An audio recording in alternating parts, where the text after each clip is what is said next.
Hello, hello, and welcome to East Alabama Mental Health Broadcast. I'm Bailey McConnell, your host.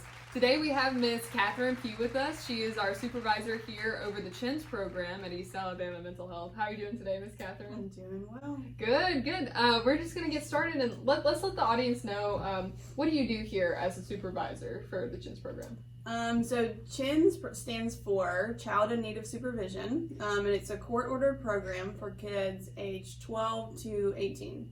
Mm-hmm. So I supervise that program, and then I do the school-based services for Auburn City Schools from 7th grade to 12th grade. Okay, and what does your day-to-day look like there? What kind of people do you work with?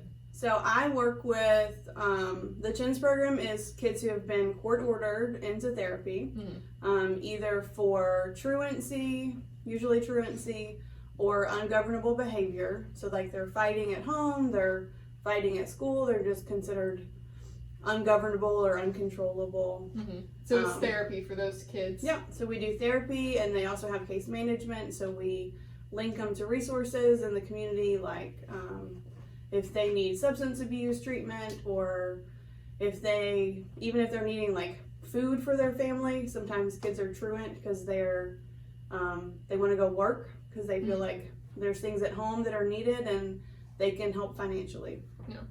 Well, what do you think would be your favorite thing about that job? My favorite thing is being able to help kids figure out the value of school and how like graduating high school can actually be beneficial. Mm-hmm. Like I said, a lot of kids, they'll stop coming to school because they'll go get a job and they feel like this is money right now, and helping them see that if you will finish high school, it actually helps you financially to get better jobs, be eligible for better jobs. Yeah. So what do you think would be your greatest challenge then? It's probably the same problem. So helping kids to see the value of school, because a lot of times they don't. They feel like, well, I can go get a job in a plant if I'm 18. I can go get a job at a restaurant and I'll just move up and be a manager at that restaurant. I can go work in construction and I don't need to have a high school diploma for construction. So they think I'll just go get a GED and that's fine. I don't have to do 12 years of school. Mm-hmm. That's silly. So they just want to quit and go. They want immediate gratification. They want the money now. Yeah. So, well, how long have you been working here with East Alabama? So I've been with East Alabama for about 5 years, and I've been doing CHINS for just 1 year. So what is the greatest thing that you've learned since your first day starting out at East Alabama to your now supervisor position over your own program? Oh yeah, probably organization. You have to be very organized and very intentional. Mm-hmm. You also have to have really good boundaries. So like I go to I think 7 different locations throughout the week. So I have to, like when I'm in this location meeting with these kids, I have to focus on those kids. And when I'm in this other location, I focus on those people. Because if I try to do all of them all at once, I don't get anything done. Yeah. So just knowing your boundaries and knowing where to give your full intentions at times. And I don't take work home with me. Yeah. I know that I can't fix anything, or I know that when I go home at night, I'm with my family. I don't take the kids that I work with at work home with me. Yeah. Mental health can be a mentally taxing job, even for those therapists out there that are helping people with their mentally taxing things in life. But so like, what made you want to go into the mental health field? Well, so I started out as an elementary school teacher. That's what my degree was in. Mm-hmm.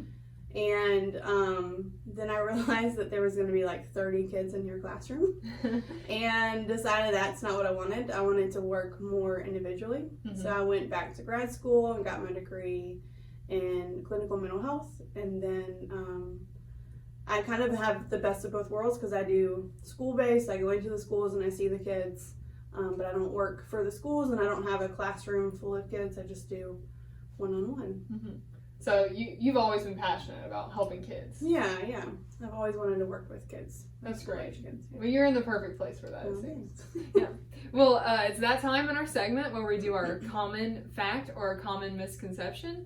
And today our statement is, Young people who drink before the age of 15 are 5 times more likely to develop alcohol dependence or alcohol abuse disorder, more likely than those who start drinking at the legal age of 21 and older. So what do you think about that? And that's actually, would you say that that's a common factor, misconception? Yeah, I think that definitely applies to kids in the CHINS program, and in like all the kids that I see. Yeah. Because I think when you do things and when people around you are doing things, it becomes normalized. So Yeah. I can see how, like, if you're drinking at 15, then it's like, oh, well, I drink and that's fine and it's not a big deal. And so it can definitely be a problem because you're like, I've been doing it since I was 15. It's not a problem. I've got this. I can handle it. Right. I know my limits. Yes, and it creates those problems for later on down the road. But so yeah, that is our common fact for today. But now we're going to learn a little bit more about Miss Catherine now. It's that time for our 30-second hot seat, this or that, okay? So what we're going to do is I'm going to give you 2 things, and you're going to say which one's your favorite, okay? This or that. You ready? Okay. 30 seconds, let's go. Rain or snow? Snow. Singing or dancing? Dancing. Road trips or long walks? Long walks. Coffee or tea? Coffee. Dogs or cats? Dogs. City life or country life? I don't know. I wish I could like have a city 45 minutes outside the country. Yeah. Phone call or texting? Texting. Literature or cinema? Cinema. Beach vacation or mountain climbing? Beach. And that I think you got through almost all of mine. Wow. Good job, Miss Catherine. We learned a little bit more about her today. So when we're going to flash up some information for the audience out there. If they listen today and they feel like that their child or someone close to them, a young person, needs your services, how could they get in touch with you? How could they get involved in your program? Well, so the CHINS program is court ordered. So the judge has to put you into the program. Yeah. So we have a lot of parents that call and say, well, I want to put my kid in the CHINS program, but they have to go through the court to do that.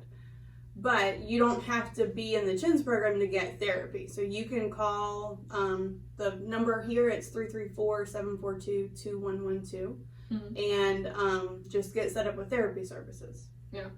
And then if later we decide that your child should be in the CHINS program, or if they are truant and so the school puts them into the CHINS program, then you just stay with me and I'm still your therapist. Okay. So yeah, they can just call that number. We're going to flash that up on the screen for you guys, and that's how they can get in touch with you. Yeah. Okay, and our last question for our segment is, and this is for the audience too, you guys can comment your thoughts. How do you believe COVID-19 affects your work today?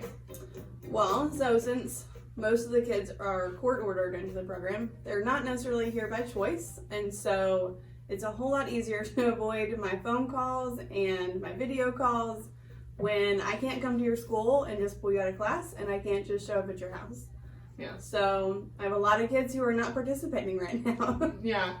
Well, we're figuring out ways to get them more involved and figure out ways around our current situation. But thank you so much for coming on. You were great, guys. We'll catch you guys next time. Thank you.